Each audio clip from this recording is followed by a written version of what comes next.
సాక్ష్యాల పేరుతో దేవుని నామానికి అవమానం తెస్తున్న ఎంతమంది క్రైస్తవ సోదరిమణులు లేరు? మిమ్మల్ని బట్టే కదా నా నామం అన్ని జనుల మధ్య దూషింపబడుతున్న దేవుని మాటకి సాక్షాత్తంగా వీళ్ళు కనబడుతున్నారా? ఒక ఆవిడేమో ఏటీఎం అమౌంట్లో ఉన్న అమౌంట్ పొద్దుటికి 1,00,000 అయిపోయింది అంటది. ఒక ఆవిడేమో గ్యాస్ రీఫిల్ అయితే గ్యాస్ రీఫిల్ అయిపోయింది అంటది. లేకపోతే ఒక ఆవిడ అంటది నెట్ అయిపోయింది, నేను వాడేదోడికి నెట్ ధారాళంగా వచ్చేస్తుంది అంటది. అది ఏడైనా జీవోడైనా ఎర్రోడా లేదా పిచ్చోడు అనుకుంటున్నారు మీరు? ఒకసారి నెట్ ఆగిపోతే కాల్ సెల్లో ఓటీపీస్ రావు, నెట్ కూడా రాదు. మరి మీకు ఎలా ఇచ్చేస్తున్నాడు? మరి జియోవాడు నాకు అర్థమవుతుంది. మరి మీ చుట్టాలై ఉంటాడు. ఇలాంటి పెద్దమైన సాక్ష్యాలు చెబుతూ, ఇలాంటి అసహ్యకరమైన దేవుడు కోరుకొనని సాక్ష్యాలు చెబుతూ హిందువు సోదరుల మధ్య క్రైస్తవ నామాన్ని అవమానపరుస్తున్నారు. మీరు దేవుని సన్నిధిలో కదా మీరు నిలబడ్డారు. అలాంటి మాటలు ఎలా వస్తున్నాయి మీకు? దేవుని వాక్యం ముందే కదా నిలబడ్డారు.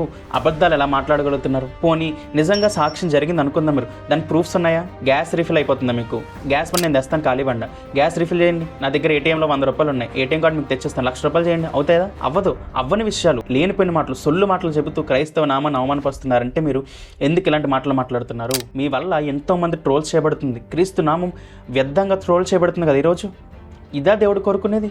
నిజమైన సాక్ష్యం ఏంటో చెప్పను నేను. ఒక ఆవిడ 9 years ఉన్నప్పుడే దేవదాసి వ్యవస్థలోకి వెళ్ళిపోయి ఒక ప్రాస్టిట్యూట్గా మారిపోయిన ఆమె 2 చిన్నపిల్లలతో తన యొక్క జీవితాన్ని మార్చుకుని క్రీస్తుని కొంచెం గొప్ప సాక్షిగా ఈరోజు నిలబడింది ఒక ఆమె, కర్ణాటకకు చెందిన వ్యక్తి. అది నిజమైన సాక్ష్యం అంటే.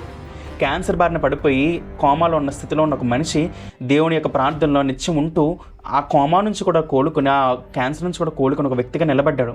అది సాక్ష్యం అంటే. ఇలాంటివి కదా చెప్పాలి సాక్ష్యాలంటే. నిజంగా జీవితాలు మార్చే దేవుడు మనకుంటే ఎంత వ్యర్థంగా మీరు చెప్తున్నారు సాక్ష్యాలు? ఆలోచించండి. కాబట్టి దేవుని సన్నిధిలో నువ్వు చెప్పే ప్రతి మాటకు లెక్క చెప్పాలి. ఖచ్చితంగా గుర్తుపెట్టుకో. Thank you.